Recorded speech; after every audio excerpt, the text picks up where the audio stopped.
Word of Mouth is a recorded audio talk show not set in front of a live audience. Any unauthorized exhibition, distribution, or copying of this audio broadcast or any part thereof is an infringement of the relevant copyright and will subject the infringer to severe civil and criminal prosecution. Good day, everyone. I have some terrible news. Potier Folly has unfortunately and unexpectedly passed in what could only be described as a self-sucking accident. I wish to take a brief moment to reflect on the fond memories of Potier Folly as we have a moment of silence on the radio broadcast. Thank you. In other news, I'm going to be your new host, Gary Raylick, and welcome back to Word of Mouth. I must say I'm excited to continue our journey as we go through our interviews with the contestants of the Race for Freedom initiative from the team over at Lofhal Incarceration Center. Today we have an alien, some sort of slime person. Ladies and gentlemen, welcome to the realm of Cyterion and into our studio, the king of the realm of Trisol, the doer of bad things, the sorcerer and emperor, the bringer of calamity to the realm, the gelatinous ooze person, Bont the Viscous. Why don't you go ahead and state your name and occupation for the record? Yeah, my name is Bont the Viscous, and I was the Emperor of Trisol. I am not familiar with Trisol. I did see, though, that on your prison records it said former king hailed from, and then it was redacted. Can you explain a little bit more about what Trisol is? It's not part of this realm at all. No, it's not. It's so Trisol is my home planet. It's a very sandy world, a very hot and sandy, dry and arid world. And all the people in that world are plasmoids like myself. We're a water-filled people, I guess you could say. Oh, we're all that really can survive there. Yeah. I'm not gonna lie to you, a part of me was terrified to see something like a creature that looked like you, to be quite frank. And I'm not trying to sound rude or anything, but when they told me I had to interview Bont, it didn't really give me any information on what that was. It was just Bont. And then I come up and I see this puddle sitting in this chair. I didn't know if I wanted to shake your hand or just say hello, because you look like you are quite gross to touch, to be honest. I hope that's okay. Oh, I take no offense because ditto. You're like fleshy meat. Something about the way that you look. Not just you. I'm not trying to be rude, but like everyone. Squishy meat bags. It's a little much for me, Do you believe that you would be in a better position if you were to have more structure inside of your body, or are you just preferred to be a gelatinous floating puddle?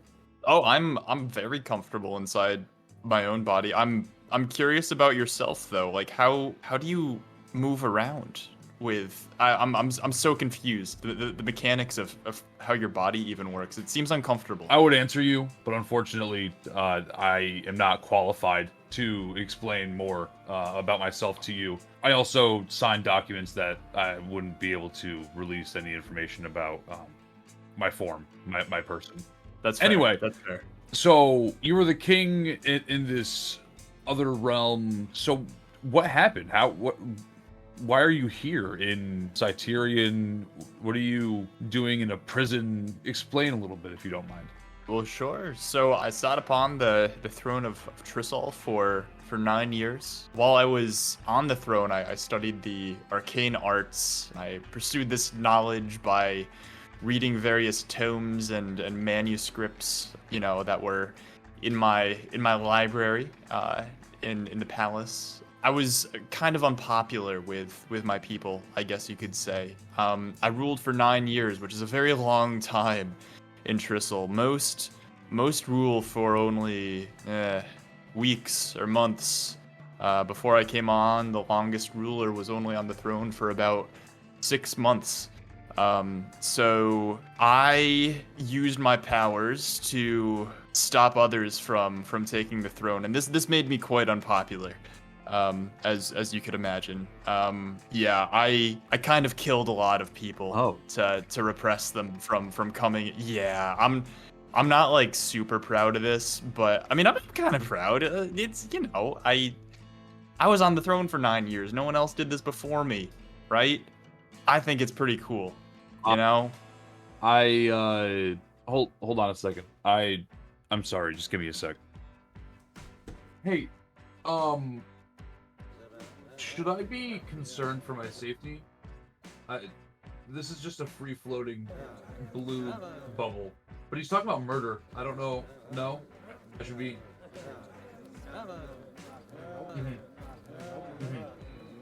I don't want to end up like the last guy. Yeah, no, that's fair. Alright. Okay. So sorry about that. I had to, use the bathroom. Yeah, all good. All good. Wait, you're liquid inside too? Some would say we're about 3/4 liquid inside. We don't have like a corporeal form inside of us dictating what we do outside of our brain, which I can't seem to pinpoint where yours is. I'm not gonna lie, like I'm very perplexed trying to understand how you operate as a sentient being, but we can dive into that at a later time. I can assure you, I'm just as confused. I have no idea what did you say? A brain? Yeah, it's what is that? So essentially it's like the central hub for our bodies on this realm to function. Interesting. Yeah. So if you lost this brain of yours, you would just you would stop to function. Let's move on. I don't want to like get caught up in the nuances of life. Oh, that's fair. That's fair. So do you have like memories growing up? I guess like do you grow up, or do you just like accumulate more gelatinous material to become an adult? I have certainly grown since I was young. If that's what you're asking. We start off quite small. Yes, I'm approximately 5 times as large as I was, I suppose, when I was born. Okay. Yes. Yes. Okay. Yeah. So do you have any memories of when you were a smaller being that you look back on fondly? Yes. My fondest memory actually was at my father's coronation when he took the crown from Kraz the Coagulated. That was a fine day. A fine day. Are all of your species' last names related to their body type? Yes. For the most part. Okay. For the most part. Okay. With this Race for Freedom put on by Galen Goodfield, who is the sponsor of the show, I have to ask, how did you even become a part of this? Did you put your name down on the papers to bring yourself into this race? How did you even do that? Did you hold a pen? Can you hold items? No, I can't hold items. I can, but it's not very easy for me to sign my name. I actually put the ink sort of in my, what I suppose you would call a hand, and just kind of smeared it. Okay. Yeah, because I know that at least all the other prisoners know the proper native language of Cyterian, which I'm surprised that you have accumulated a wealth of knowledge in terms of foreign language. So I'm very impressed with your ability to communicate. However, we may have to work on your writing, because yes, the only reason why they knew it was you that they picked out of the hat, apparently, from what you're telling me, is because you just smeared ink on the paper. Oh, I don't know how to write. Okay. Well, we can. Yeah. I'm sure that you'll learn, throughout your time in this adventure. No, it's seen as very improper for nobility to write where I come from. I never learned. Oh. I never learned to read either. Oh. That, Yeah, things are read to me. I wish that I was noble descent. It's bullshit. Well, anyway, with this race for freedom, with this adventure to win back your freedom from this prison cell, what do you plan on doing with your freedom if you were to win? Well, what I really value above anything else is power. I didn't get that. I would. You don't show that. What would one show?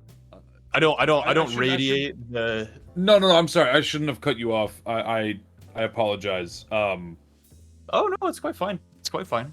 But yeah, no, I would like my throne back. That's fair. It's good to have a very solid, feasible objective, sort of to motivate you. I feel like a lot of people so far that we have interviewed, the other 2 members of your crew, they have more of a sentimental idea of what they would like to do with their newfound freedom, which I'm not at liberty to discuss. But I think that's a very solid idea, is to have a physical goal. And hopefully, I mean, for your sake, based on what you've been telling me, I hope that you do, end up getting to the crown and the throne again. You seem like you have a good head on your... The saying is head on your shoulders. I don't even know if you have a head, to be honest. It's not very well defined, I would say. Okay. That's fair. Okay. Well, Bont, I appreciate you coming on for this interview. I'm going to have a couple of the guards escort you back. And actually, I do have one more question. The last 2 interviews that our good friend, our fallen ally, Potier Folly, rest in peace, may he rest in peace. Terrible self-sucking accident that he was... that took his life. It's so sad. Self-sucking, you say? Yeah. He I don't want to get too graphic with it, but no, please don't. That's fair. Okay. Well, he put on his notes that there's this prisoner here that's a part of your crew who they're both not afraid of, but they're both they both mentioned by name, and I'm not sure if you've met this person yet, but they're named Kelbricks. I don't know really what I'm looking to get myself into, but they both Erlin and Ixom seemed, at least in regards in Potier's notes, was almost a sense of intimidation from him. I don't know if you've met him, if you have that feeling as well, or I don't know who this person is that you're speaking of. I actually just got here not very long ago. I'm in the less secure wing than a lot of other folks here. I'm actually here for, they called it jaywalking. I don't know what that is. I haven't been here very long. Yeah. There's so much to unpack there. I understand, someone of your noble stature has no time to be dealing with the ne'er-do-wells within the prison. However, it's understandable. And I have to admit, again, you are so interesting. Both the level of luck that you've had to have been recently brought to this prison system and immediately turning around and getting this opportunity to free yourself is absolutely crazy how lucky you are. Outside of the fact that, you have like a kingdom back home and you have like all of these amazing things. Yeah, it doesn't seem too out of line to me personally. I it just kind of everything just kind of falls in my lap. And this just, I wasn't surprised to receive this opportunity in front of me. Bont, again, from the bottom of my heart, thank you for this interview and this time to talk to you. I know that since you just got here, you don't really have much to pack to get ready, but I do want to say best of luck to you. Best of luck to the rest of the crew that you have and have not met yet. And I'm looking forward to continuing these quick, short interviews throughout the time that you will be going throughout the Race for Freedom initiative, brought to you by Galen Goodfield, sponsoring the show Word of Mouth. But I believe that these prisoner guards are here to escort you back to your cell. I appreciate your time, and we will be talking to you soon. Alrighty. Thanks. Ladies and gentlemen, I hope you enjoyed our second to last initial interview with the main campaign crew. We just spoke again with Bont the Viscous, played by Brad Yelmar. If you did like it, go ahead and leave a rating or a review, whatever your podcast site lets you do. It would greatly help us improve and maintain a high-quality podcast for you. And if you want to go ahead and support us, you can do so over on patreon.com/Dragons Den Podcast. We have a lot of perks, including a day early access to the podcast episode, ad-free, as well as any visuals that I used in the last episode. Also, one-offs and mini-campaigns that may or may not be hosted by me. Also, you can go ahead and check out our socials.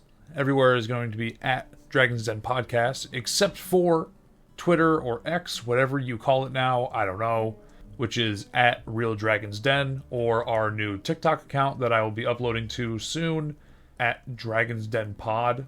I am your host for the campaign, A Race for Freedom, Tyler Hancock. I appreciate you listening, and we will be back next week when we interview Kelbrix. Thanks for listening to another tale from the Dragon's Den.